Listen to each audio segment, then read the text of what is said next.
They thought firing me would be the end of the story. They were dead wrong. My name is Ray Coleman, and 3 weeks ago, some hotshot CEO half my age stood up in front of 650 people and basically called me worthless. What she didn't know, I was the only guy keeping their $2, $8 billion company from crashing into the ground. But let me back up and tell you how this whole thing started, because trust me, you're going to love what happened next. I'd been working at Apex Financial Technologies for 32 years. Yeah, 32. I started when computers were the size of refrigerators, and most people thought email was a fad. By the time this story begins, I was 58, getting ready to coast into retirement, maybe work on my Harley collection. I was what they called a senior systems architect, which is fancy talk for the guy who knows where all the bodies are buried. Every company has one.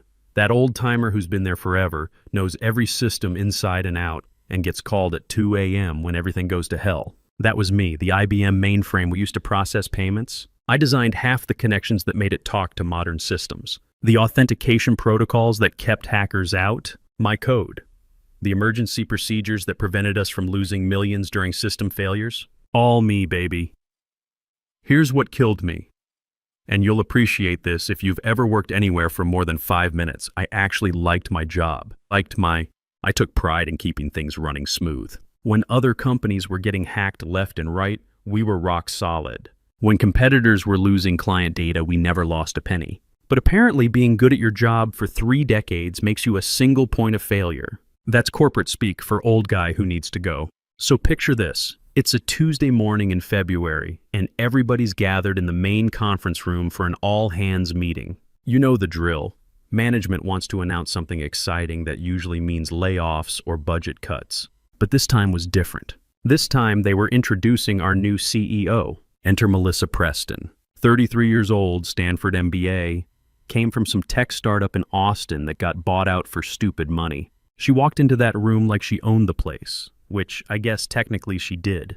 I'm sitting in the back, minding my own business when she starts her presentation. Right off the bat, I know we're in trouble. She's throwing around buzzwords like they're going out of style. Digital transformation, disruptive innovation, legacy elimination. Legacy elimination. You hear that? That's code for fire all the old guys. But here's the kicker, and this is where I should have seen the writing on the wall. She puts up this slide about single points of failure. And I swear to God, she looked right at me when she said it. We need to eliminate organizational dependencies, she says, clicking to the next slide. No one person should be irreplaceable. I'm thinking, lady, you have no idea what you're talking about. But I kept my mouth shut. 32 years of corporate life teaches you to pick your battles. After the meeting, my buddy Danny, he runs security operations, been there almost as long as me, comes up shaking his head. Ray, did you hear that shit? Legacy elimination? They're talking about getting rid of us old-timers. Danny, relax, she's new. Once she sees how things actually work around here, she'll calm down. Man, was I wrong about that? Dead wrong, because 3 days later, she brought in the consultants. Oh, you're going to love this part. So Melissa brings in this consulting firm from Austin, 3 kids who probably weren't even born when I started coding. Austin Consulting Group, they called themselves. Probably charged us 50 grand just to walk in the door. The lead guy was Brad Hoffman, 28 years old, kept talking about cloud architecture like he'd invented the damn internet.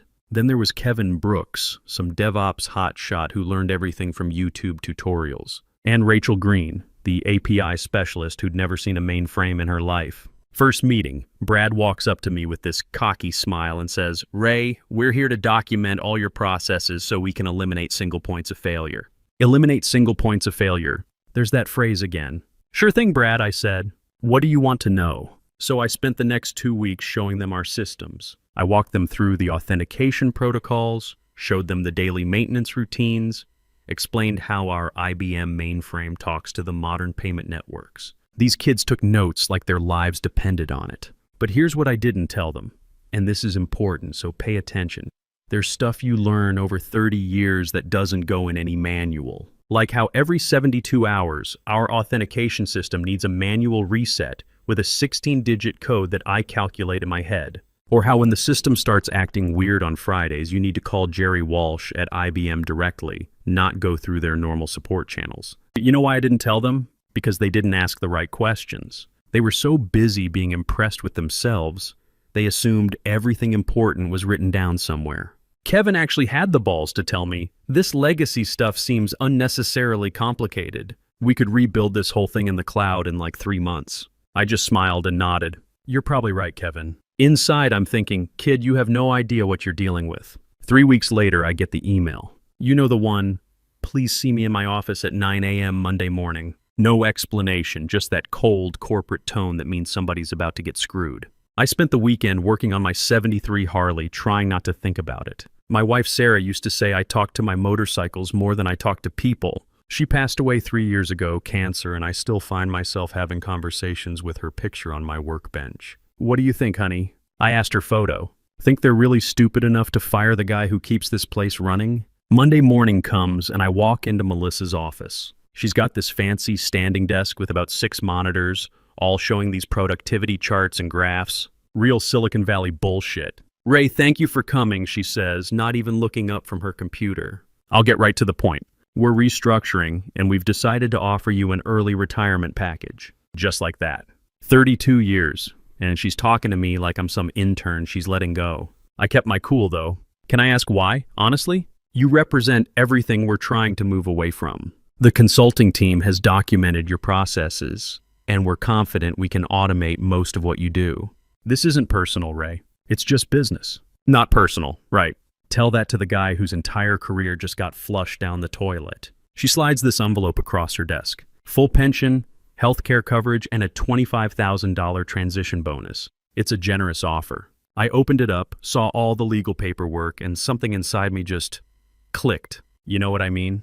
That moment when you realize you've been loyal to people who see you as nothing more than a line item on a spreadsheet. When's my last day? I asked. Friday would be ideal. That gives us time for a proper transition. I stood up, tucked the envelope under my arm, and looked her right in the eye. Melissa, you have no idea what you just did. My last week was like watching a train wreck in slow motion. Everybody knew what was happening, but nobody wanted to talk about it. People kept coming by my desk with these awkward looks, like they were attending my funeral. Lisa Park. She's this sharp kid I'd been mentoring for 3 years. She was almost crying during our final handover session. Ray, this is bullshit, she whispered. You know more about these systems than everyone else combined. What happens when something breaks?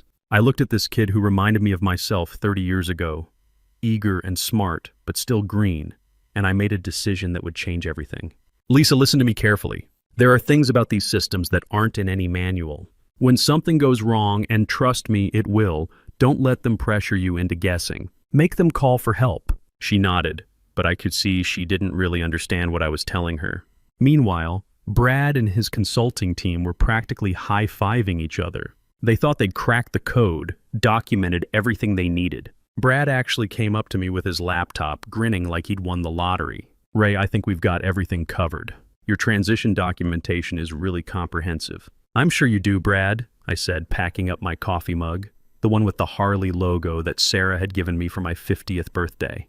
What I didn't tell him was that I'd given them exactly what they asked for: standard procedures, basic passwords, regular maintenance schedules. But the real secrets? The stuff that keeps a $2. 8 billion company running when everything goes sideways? That was still locked up in my head.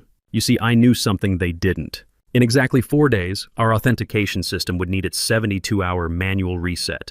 And the 16-digit code that unlocks it? Well, that wasn't written down anywhere. Friday afternoon, I cleaned out my desk, shook hands with Danny, and walked out of Apex Financial Technologies for what I thought was the last time. But here's the thing about revenge.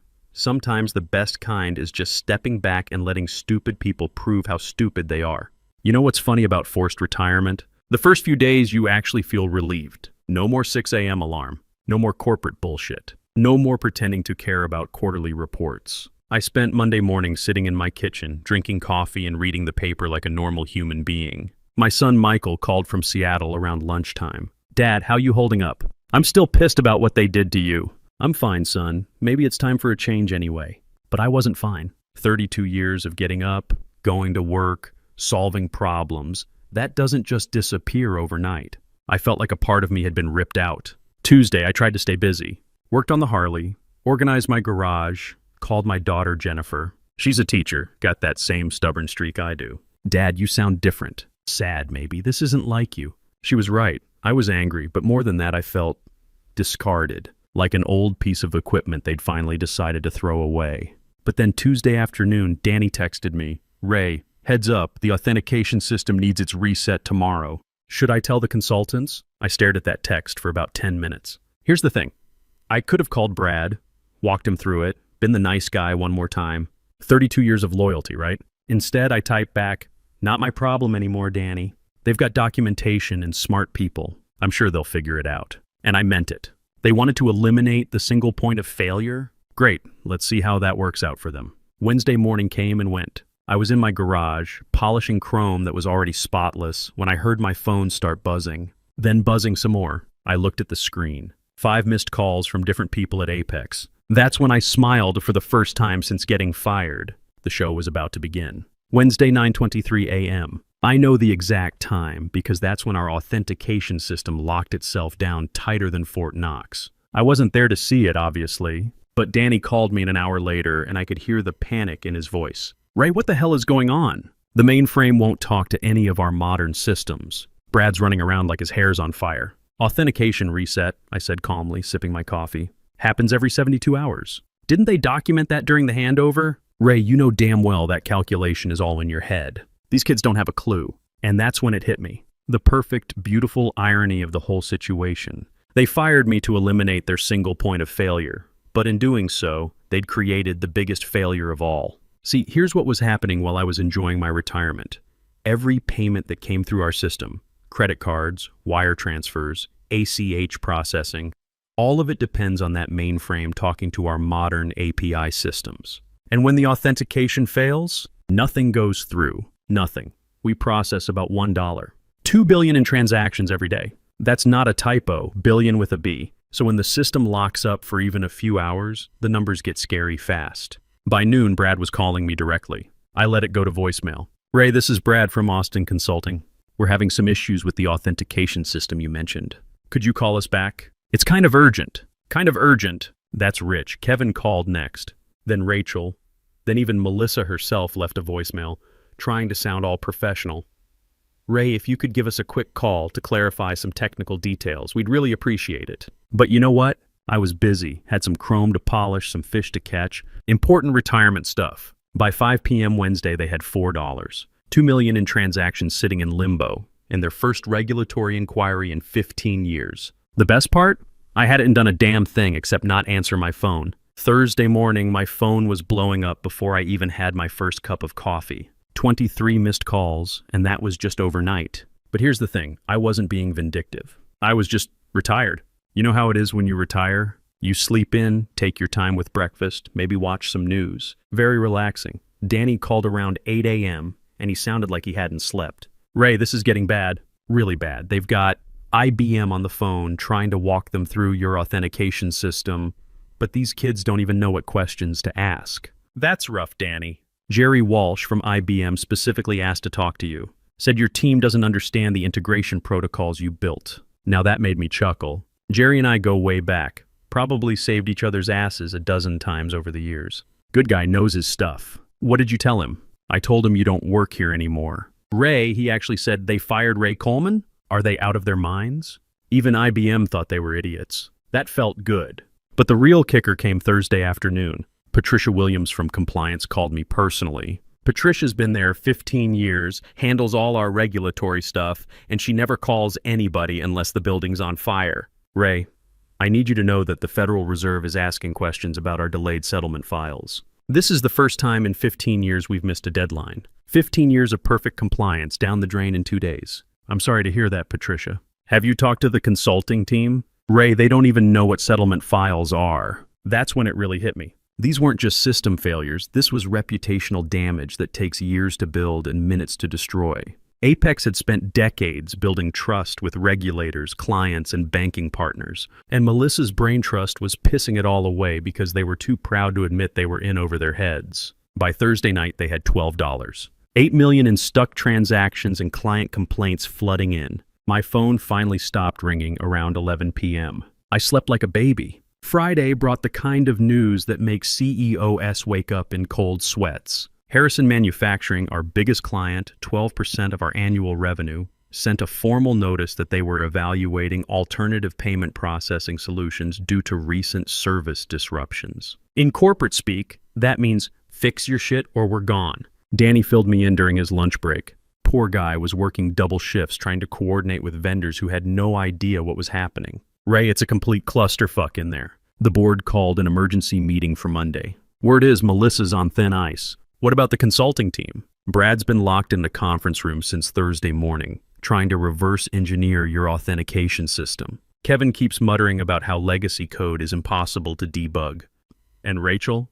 She actually asked Lisa if she had your personal phone number. That got a chuckle out of me. These kids had spent 3 weeks telling everyone how easy it would be to replace me, and now they wanted me to bail them out. But the real gut punch came Sunday evening. My daughter Jennifer called with news that made my blood boil. Dad, I saw something on the financial news about Apex. They're saying there might be regulatory violations? What the hell is going on over there? When your company makes the news for compliance failures, that's not good news. That's career-ending, company-killing bad news. Jennifer, remember how I told you they fired me to eliminate their single point of failure? Yeah, you said it was corporate bullshit. Well, turns out their single point of failure wasn't me having too much knowledge. It was them having too little.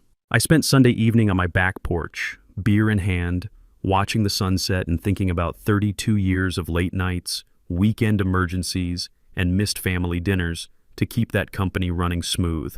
My phone buzzed with a text from an unknown number. Ray, this is Melissa. I know I have no right to ask, but could we talk? Please. I deleted the message without responding. But deep down, I knew this couldn't go on much longer. Apex was hemorrhaging money, clients were threatening to leave, and regulatory agencies were circling like vultures. The question was, how much pain would it take before their pride finally broke? Monday morning's emergency board meeting was something I wish I could have watched. Danny gave me the play-by-play later, and man, I wish I had popcorn for this story. Picture this. Melissa walks into the conference room trying to look confident, but she's got that deer-in-headlights look of someone who knows they're about to get reamed. The board members are sitting around that big mahogany table, and you can cut the tension with a knife. William Garrett, he's the chairman, hired me back in '92, good guy. He starts off diplomatic. Melissa, please brief us on the operational situation. So she launches into this corporate bullshit about temporary processing delays and how the consulting team is working around the clock. Classic CEO deflection. But then Dr. Torres, this guy used to work for the FDIC, knows banking inside and out.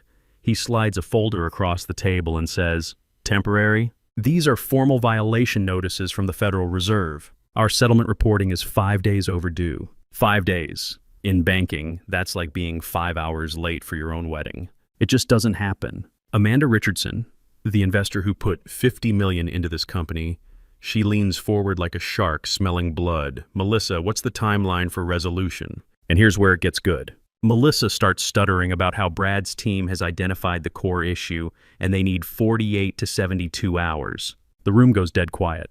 You know that silence when everybody knows somebody's lying but they're waiting to see how deep the hole gets? Finally, Richardson drops the hammer. Melissa, Harrison Manufacturing just sent notice they're reviewing alternatives. That's 12% of our revenue. Pride isn't worth bankruptcy. Then Garrett, bless his heart, he throws out the lifeline. There's one other option. Ray Coleman designed these systems. He might be willing to consult. And get this, Melissa actually says absolutely not. That would undermine everything we've accomplished. Accomplished. The woman had just supervised the biggest operational failure in company history, and she's talking about accomplishments. That's when Richardson played her ace. Fix this by Wednesday, or we discuss leadership alternatives. Corporate speak for, fix this or you're fired. 11:47 p.m. Monday night. I was in my garage working on the Harley when my phone rang. I looked at the caller ID, Melissa Preston. Now, I could have let it go to voicemail. Should have, probably. But curiosity got the better of me. Ray, this is Melissa. I know it's late, and I'm sorry to bother you. Her voice was different. None of that Silicon Valley confidence. She sounded broken. Hello, Melissa. I heard about the processing delays. Sorry to see the company struggling. Ray, I need to ask you something, and I know I don't have the right. Would you consider coming in tomorrow, just as an emergency consultant? We'd pay premium rates. Here's the thing. I could hear her swallowing her pride through the phone. This woman who'd called me a single point of failure 3 weeks ago was now begging me to save her ass. I let the silence stretch out. Not to be cruel, but because I wanted her to really feel what she'd done. Sometimes people need to sit in their mistakes for a while before they can learn from them. I'll think about it, I finally said. Good night, Melissa. After I hung up, I sat there looking at Sarah's picture on my workbench. She always had better instincts about people than I did. What do you think, honey? Do I help them out or let them figure it out on their own? But I already knew what she'd say. Sarah never held grudges. She'd tell me that good people sometimes make bad decisions, and the measure of a person isn't whether they mess up, it's whether they can admit they were wrong. The truth was, I missed the work, not the corporate bullshit, not the politics, but the actual problem solving, the satisfaction of fixing something that's broken. And despite everything that had happened, I didn't want to see Apex go under. Too many good people worked there, people like Danny and Lisa who didn't deserve to pay for Melissa's mistakes. But I wasn't going to make it easy for her. She wanted me back. She was going to have to ask properly. And more importantly, she was going to have to admit that maybe, just maybe, the old guy knew what he was talking about. Tuesday morning, I put on a clean shirt and drove to the office for the first time in a week. Time to see how badly they really needed me. Walking into that office Tuesday morning felt surreal. I'd been gone 1 week, but it looked like a war zone. People were running around with that panicked look you see during system failures, except this panic had been going on for 6 days straight. Danny spotted me first in the parking lot. Ray, Jesus Christ, am I glad to see you? This place is falling apart. Morning, Danny. Thought I'd stop by, see how the modernization was going. He didn't laugh. Ray, I'm not kidding. Melissa's been in crisis mode since Monday. The consulting team looks like they haven't slept since you left. I walked through the office, and it was like a scene from one of those disaster movies. Kevin was hunched over his laptop, surrounded by empty energy drink cans and crumpled papers. Brad was on the phone, and I could hear him getting screamed at by someone, probably Jerry Walsh from IBM. Rachel actually looked up when she saw me and whispered, "Oh, thank God." But the real moment came when I knocked on Melissa's office door. She looked up from her computer, and I swear her face just crumpled with relief. Ray, thank you for coming. Please sit down. Now, I've been in corporate long enough to read body language. This wasn't the confident CEO who'd fired me a week ago. This was a woman who'd spent 6 days learning the difference between confidence and competence. Ray, I need your help with the authentication lockout. The consulting team has tried everything they can think of. What exactly do you need from me, Melissa? I need you to fix this. All of it, whatever it costs, whatever it takes. That's when I knew I had her. She wasn't asking me to consult or advise or provide input. She was asking me to take over and save her company. Melissa, before we talk about anything else, I need to be clear about something. I'm not here to prove a point or settle scores. If I help you, it's because this company matters to me, not because of what happened last week. I understand, she said quietly. What do you need? 30 minutes alone with the system to assess the damage. Then we'll talk about terms. She nodded so fast I thought her head might fall off. So there I was, sitting at my old workstation for the first time in a week, with Brad, Kevin, and Rachel hovering around me like med students watching brain surgery. My fingers felt right back at home on that keyboard. Muscle memory is a hell of a thing. All right, kids, let me show you what really happened here, I said, pulling up diagnostic screens they'd probably never seen before. Within 10 minutes, I had the whole picture. It was actually worse than I'd thought. See this cascade here? I pointed to a series of error logs. When the authentication system locked down last Wednesday, it didn't just stop new transactions. It corrupted the backup validation protocols I built in 2016. Kevin was frantically taking notes. Why didn't we see that in the monitoring dashboards? Because the monitoring system only tracks what it's programmed to look for. This particular failure mode happens maybe once every 5 years. And when it does, it's usually during a crisis when nobody's thinking straight. Brad leaned over my shoulder. Ray, how long would it take to fix all this? I turned around in my chair and looked at these 3 kids who'd spent a week learning the hardest lesson in IT. There's a difference between knowing how to code and knowing how to fix 30 years of accumulated technical debt. Brad, the authentication reset? That's 20 minutes once I calculate the sequence. But the real problem is everything that broke while you were trying to fix it. See, every time you rebooted the system or tried a different approach, you created new inconsistencies. Rachel looked like she was going to cry. How bad is it? Well, let's see. You've got transaction data scattered across 3 backup systems, settlement files that don't match the Federal Reserve's records, and about 47 different error states that are all feeding back on each other. The room went quiet. But here's the good news, I continued. It's not unfixable. I built most of these systems, so I know where all the hidden switches are. Give me full access and about 18 hours of uninterrupted time, and I can get you back to normal operations. 18 hours? Brad asked. Yep. But first, we need to talk about how this never happens again. That's when Melissa walked over. She'd been watching from across the room, and I could see the relief on her face. Ray, what are your terms? Time to negotiate. You know what's beautiful about leverage? When you have it, you don't need to be a dick about it. The situation speaks for itself. Here's what I'm thinking, I said, leaning back in my chair while Melissa, Brad, and half the management team waited to hear if their company was going to survive. 3 phases. I held up one finger. Phase 1, emergency crisis resolution. $1,000 an hour, 72-hour maximum. I fix the immediate problems, get your system stable, and make sure the Federal Reserve doesn't shut you down. Melissa nodded so fast I thought she might hurt herself. Phase 2, 90-day stabilization period. You bring me back as interim CTO at $220,000 annualized. I rebuild your operations team properly, implement real knowledge transfer protocols, and make sure this shit never happens again. And phase 3? She asked. If we're all happy with how things go, we discuss a permanent CTO position at $240,000 plus equity. But here's the thing, Melissa. I don't just want authority over systems. I want authority over hiring, firing, and training. No more consultants unless I approve them first. Amanda Richardson, the investor who'd been ready to fire Melissa 2 days ago, was listening from the corner. Ray, these terms are significantly higher than your previous compensation. Ma'am, you're not paying for what I used to do. You're paying for 32 years of knowledge that almost destroyed your company when it walked out the door. Plus, I guarantee Jerry Walsh at IBM will actually answer my calls. That got a chuckle from a few people who'd been dealing with IBM's standard support runaround for a week. Ray, Melissa said quietly, I owe you an apology. I completely underestimated what you brought to this company. Melissa, you're not the first CEO who thought documentation could replace experience. Question is, are we going to work together going forward, or are you going to keep fighting 30 years of institutional knowledge? William Garrett, bless him, spoke up from the back. Ray, your terms are more than fair. When can you start? I looked at my watch. 2:30 p.m. on a Tuesday. Give me access to that mainframe terminal, and I'll have your systems running by close of business today. But I want Brad, Kevin, and Rachel shadowing my every move. If we're doing this right, they need to understand not just what I'm doing, but why I'm doing it.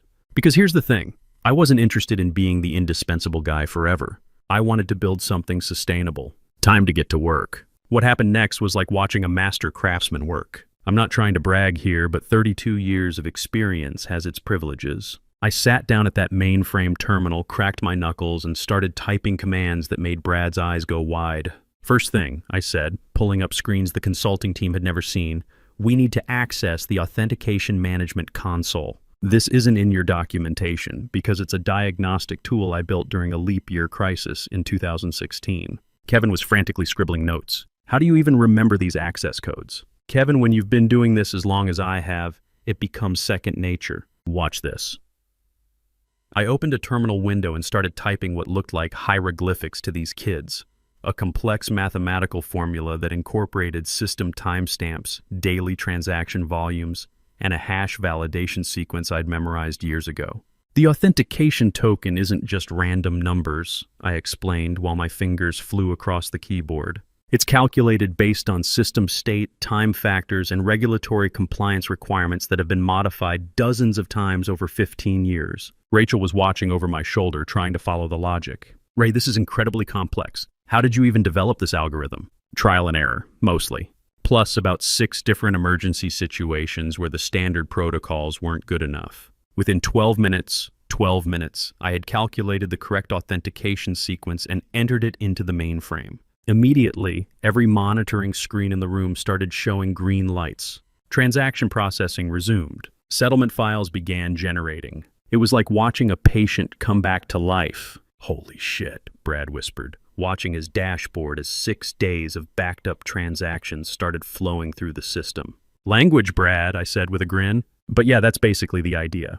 Lisa Park, who'd been watching from across the room, came over with tears in her eyes. Ray, I tried to tell them about the authentication reset, but they said the documentation covered everything. Lisa, you were absolutely right to speak up. Don't ever let anyone tell you to ignore your instincts, especially when you know something's wrong. The best part? Within 20 minutes, we had $12. 8 million in stuck transactions flowing normally again, and Apex Financial Technologies was back in business. But I wasn't done teaching yet. For the next 4 hours, I gave Brad, Kevin, and Rachel the education they should have gotten in the first place. Not just here's how to run these commands, but here's why these systems work the way they do. See, this is what you missed during your handover sessions, I said, pulling up vendor contact screens. You documented the standard procedures, but you didn't understand the relationships. Kevin looked confused. What do you mean relationships? I pulled out my phone and scrolled to Jerry Walsh's contact. Jerry and I have worked together for 20 years.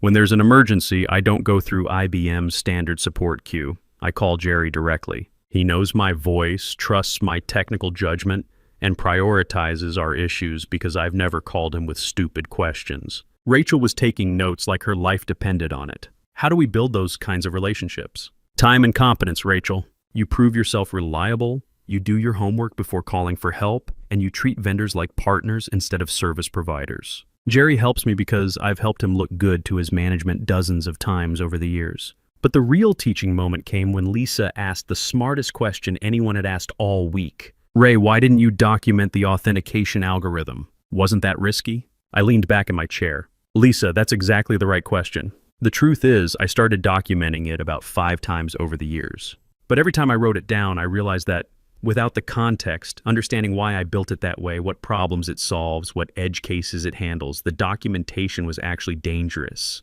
Dangerous how? Brad asked. Because someone might try to improve it without understanding what they were breaking. This algorithm accounts for leap years, banking holidays, time zone changes, and about 12 different regulatory requirements that have evolved over 15 years. You change one variable without understanding the others, and boom, system failure. The room got quiet. I could see the light bulb moments happening. So how do we prevent this from happening again? Melissa asked. She'd been listening from across the room, and I could tell she was finally getting it. Easy. You build a team that combines experience with innovation. You don't replace institutional knowledge. You transfer it gradually while building new capabilities. And most importantly, you never fire the guy who built your critical systems until you're absolutely sure someone else can maintain them. That last part wasn't meant to be a dig, but Melissa winced anyway. Good. Some lessons need to hurt a little. 3 months later, I was sitting in my new corner office. Yeah, they gave me the one with the view of Mount Hood, reviewing quarterly performance reports that would have made my old self weep with joy. System uptime, 99. 7%. Client retention, 94%. Regulatory violations, 0 for 12 straight weeks. Revenue growth, 28%, and we did it the right way, through improved efficiency instead of cutting costs. The morning staff meeting at 9 a.m. had become something I actually looked forward to. Gone were the days of consultants with PowerPoint presentations full of buzzwords. Now we had a hybrid team that actually knew what they were doing. Lisa Park, remember her? The kid who tried to warn everyone about the authentication reset? She was now my senior systems analyst, and let me tell you, this girl was sharp as a tack. She stood up to present her latest project with confidence that reminded me of myself 30 years ago. The payment processing optimization is ahead of schedule, she reported. We've reduced average transaction time by 12% while maintaining full regulatory compliance. Kevin Brooks, who'd learned to ask better questions over the past 3 months, raised his hand. Lisa, walk us through the testing methodology. I want to make sure we're not missing any edge cases. Edge cases. 3 months ago, this kid didn't even know what an edge case was. Kevin, that's exactly the right question, Lisa said, and I felt this surge of pride watching my protege teach someone else. But the real change was Melissa. She walked into the conference room at 9:15, punctual as always now, but different. Gone was the Silicon Valley swagger, replaced by something better. Humility mixed with genuine leadership. Ray, yesterday's board meeting went really well. William Garrett specifically mentioned our balanced approach to innovation. We're exceeding growth targets while maintaining operational excellence. Good to hear. How's the knowledge documentation project coming along? Rachel's been working with our senior team members to create proper institutional knowledge repositories. Not just how to do things, but why we do things this way. That was the key insight that had taken Melissa 3 months to really understand. It's not enough to document procedures, you have to document the reasoning behind them. My phone rang. Jerry Walsh from IBM with an update on our hardware upgrade timeline. After I hung up, I noticed something that would have seemed impossible 4 months ago. Nobody looked stressed when my phone rang. Nobody panicked about vendor calls or system updates. We'd built something sustainable. 6 months after the whole mess started, I was having one of those conversations with my son Michael that made me realize how much had changed, not just at work, but in me. Dad, you sound completely different when you talk about work now. Like actually happy instead of just going through the motions. He was right.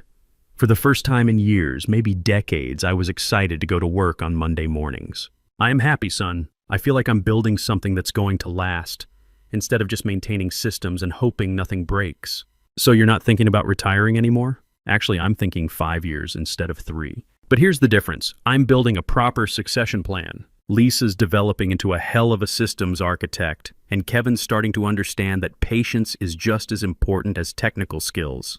My daughter Jennifer noticed it too when she called later that week. Dad, when you talk about that Melissa woman now, you don't sound angry anymore. What changed? That was a good question. What had changed? I guess I learned the difference between someone who's incompetent and someone who's just inexperienced. Melissa made mistakes, big ones, but she learned from them. She's actually a pretty good CEO now that she understands what she doesn't know.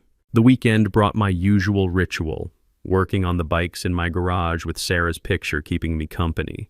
But instead of feeling lonely or bitter, I felt peaceful, like I'd finally figured out what I was supposed to be doing with the rest of my career. Danny stopped by Saturday afternoon with beer and updates. Ray, you know what's funny? The whole culture at Apex has changed since you came back. People actually seem to respect experience now instead of treating it like a liability. Well, it helps when experience comes with humility instead of stubbornness. Is that a dig at yourself? I laughed. Maybe a little. I was pretty set in my ways before all this happened. Getting fired was the best thing that ever happened to me, even though it sucked at the time.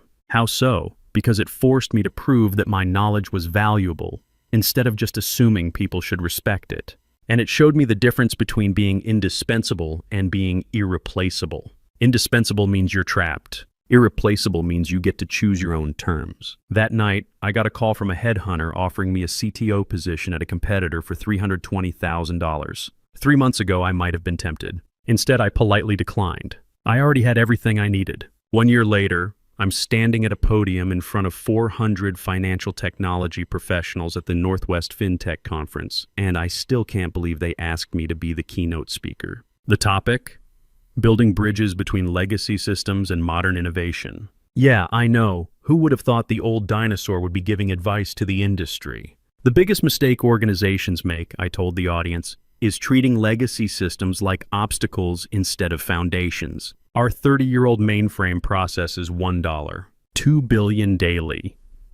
Not because we're afraid of change, but because it was built to handle complexity that most modern systems can't even dream of. After the presentation, I had executives lining up to shake my hand, offer consulting gigs, even a few job offers. One competitor offered me $350,000 to head their modernization initiative. I politely declined. At 59, I'd finally learned that the best revenge isn't getting rich. It's being respected for what you actually know. Back at Apex, things were running so smoothly it was almost boring, which, in the IT world, is exactly what you want. Melissa had evolved into the kind of CEO I actually enjoyed working for. She still pushed for innovation, but now she understood the difference between disruption and improvement. Lisa Park was handling system architecture reviews that would have challenged senior engineers at most companies. Kevin had developed into a solid DevOps specialist who actually understood why we did things certain ways before trying to change them.